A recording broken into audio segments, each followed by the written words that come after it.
They came to arrest me from my garden. On a Tuesday morning, 3 men in fake badges at my gate calling themselves HOA police, like that was a real thing, telling me I was under arrest for camellias and walkway stones. I let them talk because they had no idea who they were standing in front of. I wasn't a scared homeowner fumbling for a checkbook. I was Thomas Jackson, retired FBI. The ghost criminals whisper about when doors are closed. Duke did the talking. Big frame, cheap confidence, with Miles clutching a citation book that shook like a rattle, and the youngest Ethan staring at his sneakers like he wished the earth would swallow the whole scene. Their sedan had no government plates. Their badges looked like they were ordered in bulk, and the so-called violation notice had no case number, no hearing date, no appeals. Language, just a dollar amount, and bold words meant to scare folks who work hard and don't have time to fight. I kept my face calm and my voice lower than theirs. I clicked a pattern on my smartwatch that woke up my home cameras and pinged dispatch for a quiet welfare check. Then I said, "Sure, we can talk. You want me to come with you? Let me grab my coffee." You know what I mean. Sometimes the best move is to let the bluff keep walking until it leads you to the table where the real game is played. They drove me out past city limits to an industrial park with too many cameras and not enough tenants. A building with fresh vinyl signs that said, "Community Management Solutions," and hallways that smelled like new carpet and old lies. Inside the lobby wore a mask, framed HOA posters, tidy file cabinets, a receptionist who looked past me like she'd been trained to decide who belongs, and then the mask stepped out of an office in heels and a practiced smile. Rebecca Morrison didn't waste breath. Pretending this was normal governance, she slid a folder across a polished desk and described a compliance pathway, which was code for here's how we pressure you into selling your home fast and cheap to a buyer we already picked.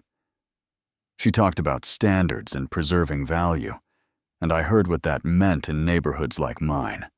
People who look like me are tolerated if we fold quickly and don't ask for the rule book. I asked to see her authority. She gave me attitude, so I excused myself to the restroom and lit up an old channel to Director Helen Martinez, the one you use when you can't trust the room down the hall. Off the books, eyes only send me a team that reads the Constitution and their conscience, not the talking points. Back in the chair, Rebecca kept selling the machine. Fully fabricated violations, templated letters, late-night knocks, administrative holds. Then a solution that looked like mercy and felt like theft. She bragged numbers like a quarterly report. 15 families displaced in 2.5 years, millions skimmed from equity, the way you skim. Cream off milk when nobody's watching. She didn't know my history. With this didn't know. I chose this cul-de-sac for a reason. Didn't know. My old partner Michael Torres died. Asking the same questions. Accident stamped on a report that smelled like bleach. Yeah, that happened. And that's the kind of grief that sits in you quiet until someone says standards with a smile, and it stands up. I played useful. The guy who could help them scale, the neighbor who knows security systems and paperwork, the man who will keep the noise down while the money moves. And Rebecca took the bait with both hands. She dangled a summit 2 weeks out in the Ridge Country. Big donors and regional heads, the kind of meeting where people speak freely because they think they own the air. In the days between, I walked their routes with a mic tucked under my collar. One-party consent. Clean timestamps, chain of custody tight enough to ride a hurricane. I watched Duke practice intimidation in cul-de-sac. Light heard, Miles spit out lines about community culture, Saw neighbors' shoulders slump at the phrase, "final notice." And at night, I sat on my back. Steps smelling the garden I planted, and talked to Torres like he could still talk back. On day 6, Ethan came alone. No vest, no bluster, with a banker's box of files that looked like a confession with staples. He shook like a leaf on the first cold morning. Told me Rebecca was his mother. Said he grew up believing they were fixing neighborhoods until he read goodbye letters from families who left in the dark because the knocking wouldn't stop.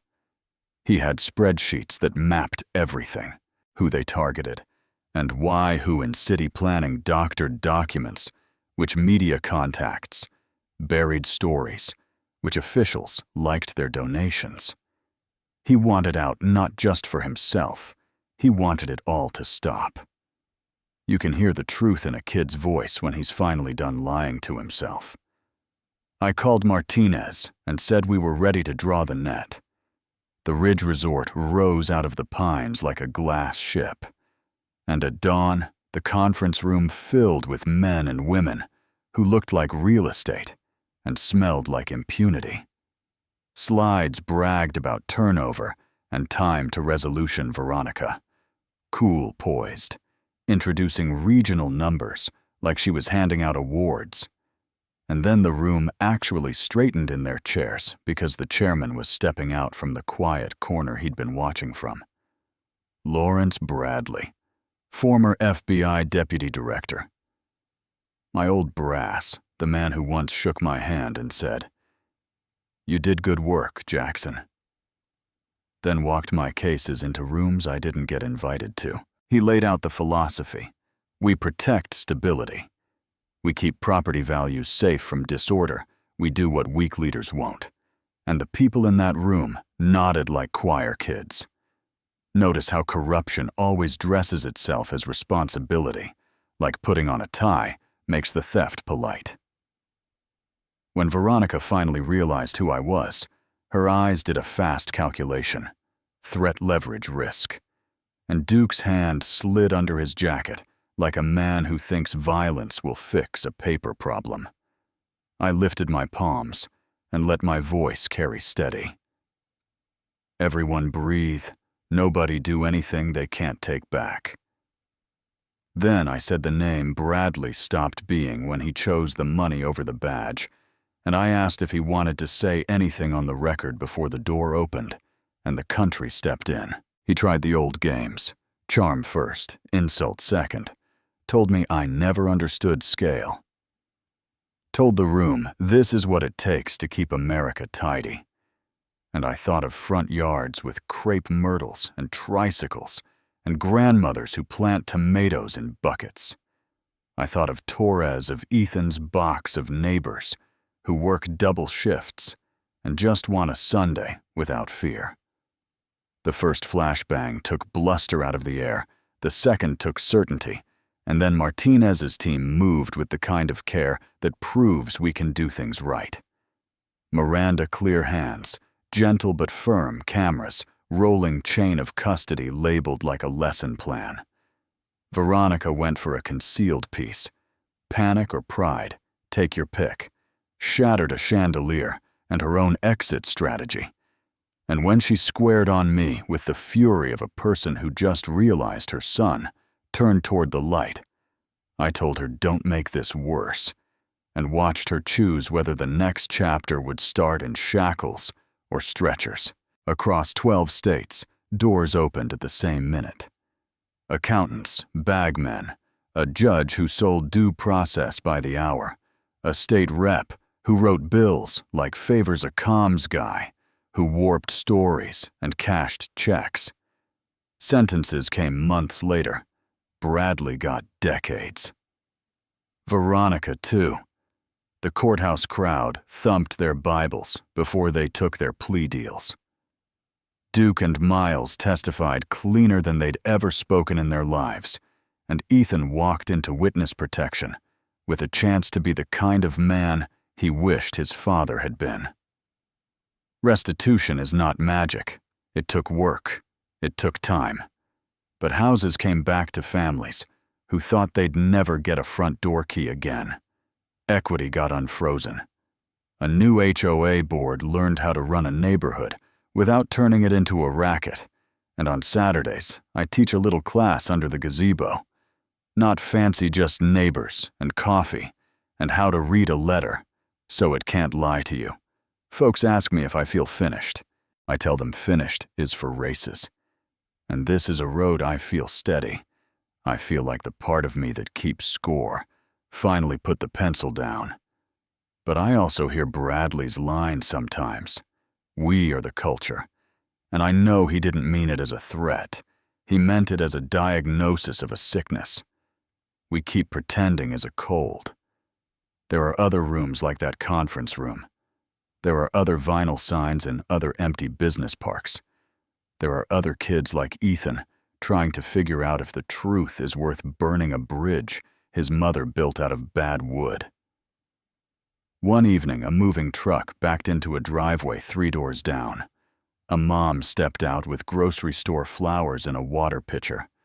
A dad with a toolbox older than his son. A little boy lugging a lamp like a trophy. And he asked if he could plant sunflowers taller than him. I said, "Kid, you can plant a forest if you want." Maybe that's the point. We deserve neighborhoods where the loudest knock is pizza, where standards mean we help each other fix the fence instead of calling in goons with fake badges. So let me ask you, have you seen authority used like a weapon where you live?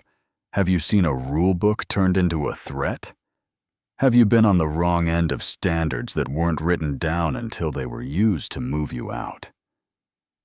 Tell me in the comments. Argue with me if you think HOAs can be good. With real oversight, share this.